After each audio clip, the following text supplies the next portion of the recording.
வணக்கம். இது சமூக மீடியாவின் உலக செய்தி அறிக்கை. முதலில் தலைப்புச் செய்திகள்.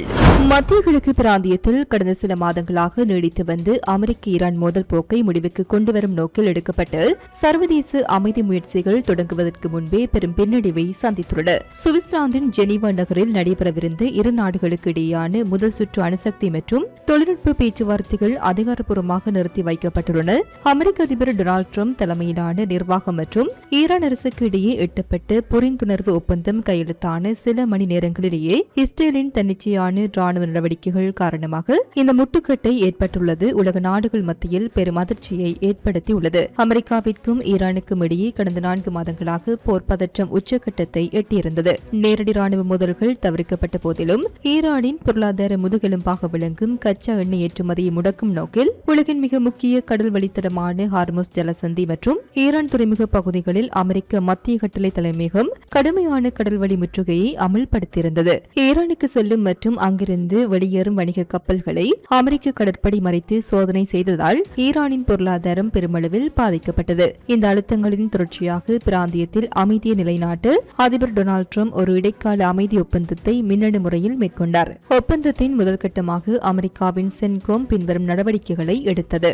ஈரான் துறைமுகங்கள் மீதான கடல் வழி தடை உடனடியாக நீக்கப்பட்டது. வணிக கப்பல்களை மறைக்கும் மற்றும் கண்காணிக்கும் நடவடிக்கைகள் தற்காலிகமாக நிறுத்தப்பட்டன. சர்வதேச வர்த்தக போக்குவரத்து சீரடைவதற்கான வழிவகை செய்யப்பட்டது. இருப்பினும் அமெரிக்க படைகள் மத்திய கிழக்கு கடல் பிராந்தியத்திலிருந்து முழுமையாக வெளியேறவில்லை. ஒப்பந்த விதிகள் முறையாக பின்பற்றப்படுகிறதா என்பதை கண்காணிக்க அவை தொடர்ந்து அப்பகுதியிலே நிலைநிறுத்தப்பட்டுள்ளன. முதலீட்டு சந்தையில் இந்த நகர்வு ஒரு புதிய தொடக்கமாக பார்க்கப்பட்டது. அமைதி ஒப்பந்தம் மின்னணு முறையில் கையெழுத்தான 24 மணி நேரத்திற்குள் தென் லெபனானில் உள்ள கிஸ்புல்லா அமைப்பை குறிவைத்து இஸ்ரேல் தனது வான்வழி மற்றும் தரைவழி தாக்குதல்களை தொடர்ந்தது. இதுவே தற்போதைய அமைதி பேச்சுவார்த்தை முடக்கத்திற்கு முதன்மை காரணமாக அமைந்துள்ளது. புரிந்துணர்வு ஒப்பந்தத்தின் முதல் விதியை இஸ்ரேல் நேரடியாக மீறிவிட்டதாக ஈரான் குற்றம் சாட்டியுள்ளது. அமெரிக்காவின் நட்பு நாடான இஸ்ரேல் தென் லெபனானிலிருந்து பின்வாங்காமல் தாக்குதலை தொடர்வது ஒப்பந்தத்தை முடக்கும் செயல் என ஈரான் அறிவித்துள்ளது. இதன் விளைவாக ஜெனீவாவில் வெள்ளிக்கிழமை நடைபெறவிருந்த முதல் சுற்று தொழில்நுட்ப பேச்சுவார்த்தைகளை ஈரான் தற்காலிகமாக நிறுத்தியுள்ளது. சுவிட்சர்லாந்து புறப்பட தயாராக இருந்த ஈரானிய பேச்சுவார்த்தை குழுவின் பயணம் முழுமையாக ரத்து செய்யப்பட்டுள்ளது.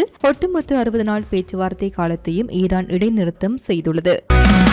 தமிழர்களின் பெருமை ஒரே மேடையில் வெளியிடப் போகின்றது. இது ஒரு செலிப்ரேஷன் ஆஃப் கிரேட்னஸ். எதிர்வரும் ஜூன் 20 சனிக்கிழமை லெஜெண்ட்ஸ் அண்ட் ஐகான்ஸ் அவார்ட்ஸ் 2026. அமெரிக்க தரப்பில் துணை அதிபர் ஜே டி வான்ஸ் தனது சுவிட்சர்லாந்து பயணத்தை அதிகாரப்பூர்வமாக ரத்து செய்துள்ளார். இஸ்ரேல் பிரதமர் பெஞ்சமின் நெதன்யாகுவின் தன்னிச்சையான செயல்பாடு இதற்கு காரணம் என்று அமெரிக்க தரப்பு வாதிடுகிறது. அதிபர் டொனால்டு டிரம்ப் மற்றும் துணை அதிபர் ஜே டி வான்ஸ் ஆகியோர் இஸ்ரேல் அரசின் நடவடிக்கையை கடுமையாக விமர்சித்துள்ளதுடன் தாக்குதல்களை உடனடியாக நிறுத்துமாறு உத்தரவிட்டுள்ளனர். இஸ்ரேல் தன்னிச்சையாக செயல்படுகிறது என்று அமெரிக்காவின் விளக்கத்தை ஈரான் முற்றிலுமாக நிராகரித்துள்ளது. இதனை அதிபர் டொனால்டு டிரம்பின் ஒரு அரசியல் நாடகம் என்று ஈரான் வர்ணித்துள்ளது. மேலும் தனது கடமைகளை ஒரு தலைப்பட்சமாக நிறைவேற்றப் போவதில்லை என்றும் ஈரான் தெளிவுபடுத்தியுள்ளது. பேச்சுவார்த்தை முறிவுக்கு முன்னதாகவே இஸ்ரேலின் அத்துமீறல்களுக்கு பதிலடியாக ஈரான் பின்வரும் எச்சரிக்கைகளை விடுத்துள்ளது. அமெரிக்காவுடனான தூதரக பேச்சுவார்த்தைகளை முழுமையாக ரத்து செய்தல், ஹார்முஸ் ஜலசந்தியில் மீண்டும் முழுமையான கடல்வழி முற்றுகையை கொண்டு வருதல்,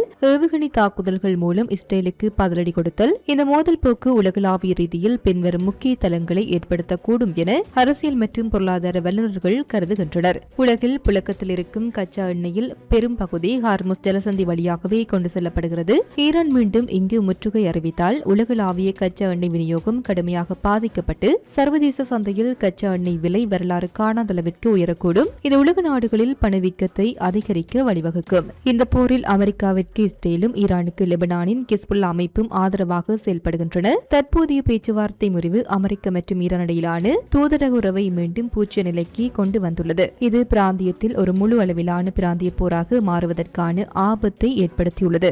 அமைதி ஒப்பந்தம் மூலம் சந்தையில் ஏற்பட்டிருந்த சாதகமான சூழல் மாறி தற்போது மீண்டும் நிச்சயமற்ற தன்மை நிலவுகிறது. சர்வதேச முதலீட்டாளர்கள் வளைகுடா பகுதியின் தற்போதைய சூழலை உன்னிப்பாக கவனித்து வருவதால் பங்கு சந்தைகள் மற்றும் முதலீட்டு துறைகளில் தேக்க நிலை ஏற்பட வாய்ப்புள்ளது.